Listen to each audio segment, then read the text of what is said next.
Great joys and great griefs always come silently. अर्थात जो बहुत बड़ी खुशी होती है या बहुत बड़ा दुख है, इनमें से कोई बताकर नहीं आता है, हमेशा चुपचाप आता है। आज जो मैंने सेंटेंसेस लिए हैं वो बहुत अच्छे हैं बोलने के लिए। यदि उनको बोला जाए तो बहुत अच्छे सेंटेंस बने हैं और आप बोलना भी इससे बहुत आसानी से सीख सकते हैं, लेकिन बोलना है आपको ही होगा। मोदी के नाम का पूरे देश में डंका बज रहा है। आजकल तो आप जानते ही हैं कि किसके नाम का डंका बज रहा है, सब जानते हैं।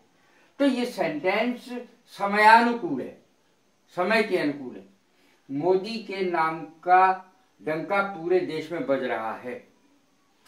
Modi is gaining fame. Modi is gaining fame, डंका बजना, मोदी के नाम का डंका बज रहा है। थ्रू आउट द कंट्री, सारे देश में मोदी के नाम का डंका बज रहा है। अर्थात Modi is gaining fame through out the country. Country माने देश, फेम माने प्रसिद्धि, गेन माने प्राप्त करना। Modi is gaining fame through out the country. Through out माने सारे देश में, थ्रू आउट द कंट्री, सारे देश में।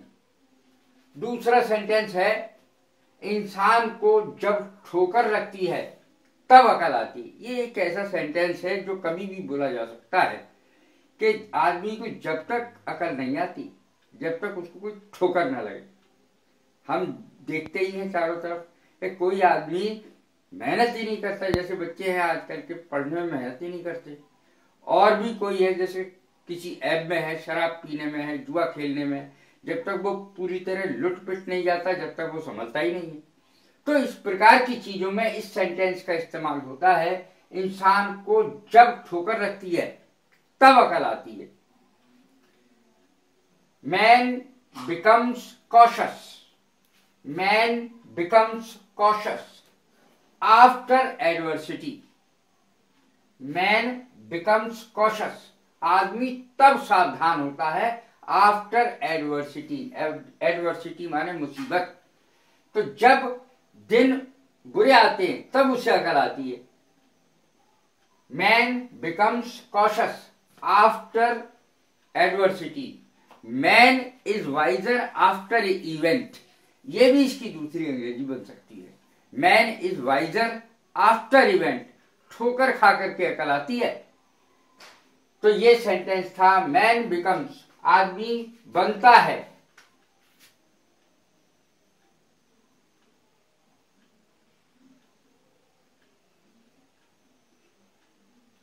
Man becomes cautious after adversity. मुसीबत के बाद उसको अकल आती है। अगर पहले ही आ जाए वही वाली बात है, दुख में सुमिरन सब करे, सुख में करे न कोई। जो सुख में सुमिरन करे तो दुख का को होए। ये है। अगला है सेंटेंस, अदालत ने उसे अपराधी ठहराया। इसकी अंग्रेजी कम लोग जानते हैं। अदालत ने उसे अपराधी ठहराया। The court held him guilty. Held him guilty, ये आई है। The court held him guilty, अदालत ने उसे अपराधी ठहराया। हेल्ड, होल्ड की second form, hold, held, held, HELD। The court held him guilty, अदालत ने उसे अपराधी ठहराया, दोषी माना। अगला है सेंटेंस, मैंने पिताजी से बिना बातों मार खाई या डांट खाई। मैंने पिताजी से बिना बात पर डांट खाई। पिताजी ने मुझे बिना बात पे डांटा। ये है, मैंने कोई ऐसा गलत काम नहीं किया था, कोई गलती नहीं करी थी, पिताजी ने फिर भी मुझे डांट दिया। ये सेंस है, मैंने पिताजी से बिना बात पर डांट खाई। आई वॉज रिव्यूक्ड। रिव्यूक माने होता है डांटना। आई वॉज रिव्यूक्ड, पैसिव में है ये सेंटेंस। आई वॉज रिव्यूक्ड, मैंने डांट खाई, मुझे डांटा गया। आई वॉज रिव्यूक्ड, रिव्यूक माने डांटना। आई वॉज रिव्यूक्ड, मुझे डांटा गया। बाय माई फादर, पिताजी के द्वारा, मेरे पिताजी के द्वारा। फॉर नथिंग, बिना बातों।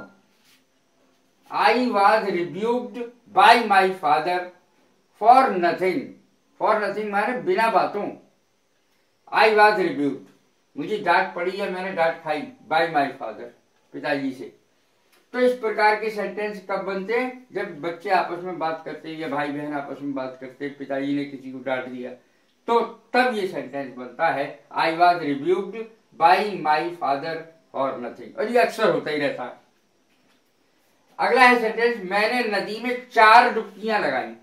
मैंने नदी में 4 डुबकियां लगाई। इसमें ये देखिए, मैंने हर सेंटेंस को अलग अलग सेंस में लिया है ताकि आप कई तरीके से उसको सीख सकें।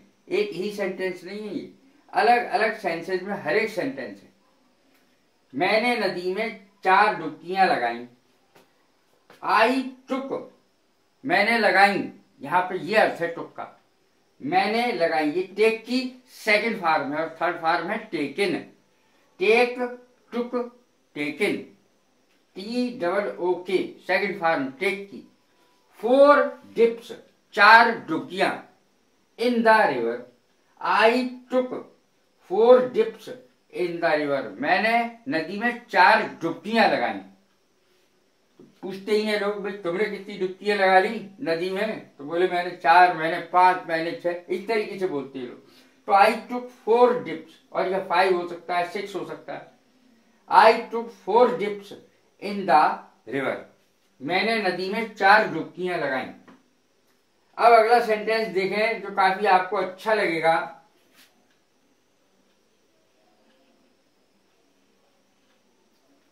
यह आज तक आपने सुना ही होगा लेकिन कभी इसकी अंग्रेजी नहीं सुनी होगी। चुल्लू भर पानी में डूब मरो, ऐसे बन सकती है इसकी अंग्रेजी, you should die of shame, तुम्हें डूब कर मर जाना चाहिए। लेकिन इस तरीके से इसकी अंग्रेजी नहीं सुनी होगी। ड्राउन, ड्राउन माने डूबना। जब कोई इंसान डूबता है तो उसकी अंग्रेजी ड्राउन से बनती है, DROWN, ड्राउन। लेकिन जब कोई निर्जीव चीज डूबे पानी में तो उसकी अंग्रेजी होती है सिंक, SINK, सिंक। तो इसमें जीवित चीज है और निर्जीव चीज है, उसके डूबने की अलग अलग अंग्रेजी होती है। उसकी अंग्रेजी होती है निर्जीव चीज के डूबने की सिंक, और जो सजीव चीज है उसके डूबने की होती है ड्राउन। ड्राउन योरसेल्फ, अपने आप को डुबा लो, in palm full of water. Palm full, palm माने होती है हथेली, पाम फुल ऑफ वाटर माने चुल्लू भर पानी। पाम फुल ऑफ वाटर, चुल्लू भर पानी। Drown yourself in palm full of water, अर्थात चुल्लू भर पानी में डूब मरो। You should die of shame, ऐसे भी अंग्रेजी इसकी बनती है, तुम्हें शर्म से मर जाना चाहिए। लेकिन मैंने अपने तरीके से अलग बनाई है, बता मैं वो भी रहा हूं। अगला है, वह हमेशा अपनी डींग हाँकता रहता है। ये तो आप भी कहते ही रहते होंगे और भी आपसे कहते रहते होंगे जब भी आप ऊंची ऊंची हाँकते। कुछ लोगों को आदत होती है ऐसी बात करने की, बहुत ऊंची ऊंची। रहता झोपड़ी में होगा, बताएगा कोठिए में, तो लंबी लंबी छोड़ने की आदत है। तो वह हमेशा अपनी डींग हाँकता रहता है। ही ऑलवेज, वह हमेशा, ही always makes a boast of himself. He always makes a boast, boast माने शान मारना, शान। ही always makes a boast of himself, वह हमेशा अपनी डींग हाँकता रहता है, शान मारता रहता है। तो ये बहुत अच्छी अंग्रेजी है, वह हमेशा अपनी डींग हाँकता रहता है। ही always makes a boast of himself. अगला सेंटेंस है, अगर आपको तकलीफ ना हो। ये मैंने आधा सेंटेंस लिख दिया है। यदि आपको, अगर आपको तकलीफ ना हो, तो आगे आप कुछ भी कह सकते हैं। प्लीज मूव ए बिट, जरा सा खिसक जाइए। अगर आपको तकलीफ ना हो तो इस प्रकार का सेंटेंस बोलते ही रहते हैं। If you don't mind the trouble, अगर आपको तकलीफ ना हो, ट्रबल माने मुसीबत, तकलीफ। If you don't mind the trouble, यदि आपको कोई तकलीफ ना हो, इस तरीके से। मूव ए बिट, जरा सा खिसक जाइए, इस तरीके से। ये सेंटेंस बनेगा if you don't mind the trouble, अगर आपको कोई तकलीफ ना हो। आगे अपने आप सेंटेंस जोड़ सकते हैं, कोई भी जो समय हो आपको। उसके कहने का मतलब क्या था? अब जनरली हम पूछते हैं कि तुम्हारे कहने का मतलब क्या है। उसके कहने का मतलब क्या था? भाई मेरी तो समझ में नहीं आया। It is beyond my understanding, it is beyond my understanding, it is beyond my comprehension, मेरी समझ से परे था। ये उसकी हिंदी हुई। What was the meaning of his statement? What was the meaning of his statement? यानी उसके कहने का मतलब क्या था? स्टेटमेंट माने कथन, स्टेटमेंट माने कथन। उसके कहने का मतलब क्या था? It was beyond my comprehension और अंडरस्टैंडिंग, अर्थात ये मेरे सोचने से बाहर था।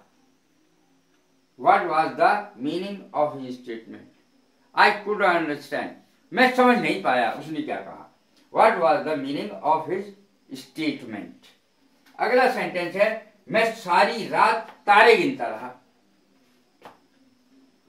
ऐसे अंग्रेजी बन सकती है इसकी, I kept counting the stars the whole night। इस तरीके से भी इसकी अंग्रेजी बन सकती है। इसकी असली अर्थ यह है कि मैं जागता रहा।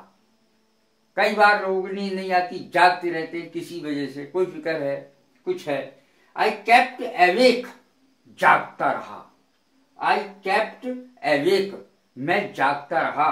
All the night, सारी रात। तो तारे गिनने का मतलब होता है मैं सारी रात तारे गिनता रहा।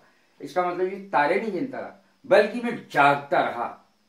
I kept awake all the night, मैं सारी रात जागता रहा, मैं सारी रात तारे गिनता रहा। इसकी अंग्रेजी बनेगी ताली कभी एक हाथ से नहीं बजती। ये तो आप लोग भी जानते ही होंगे कि कभी भी एक जो हाथ है वो ताली नहीं बजा सकता। हाथ ताली बजाने के लिए दो हाथ चाहिए। इसी तरीके से एक आदमी झगड़ा नहीं कर सकता, झगड़ा करने के लिए भी दो आदमी चाहिए। तो इसकी अंग्रेजी है ताली कभी एक हाथ से नहीं बजती। इट रिक्वायर्स, जरूरत है, रिक्वायर्स माने जरूरत है। It requires to make a quarrel, अर्थात झगड़ा करने के लिए दो की जरूरत होती है, एक आदमी से झगड़ा नहीं होता। ताली एक हाथ से कभी नहीं बजती।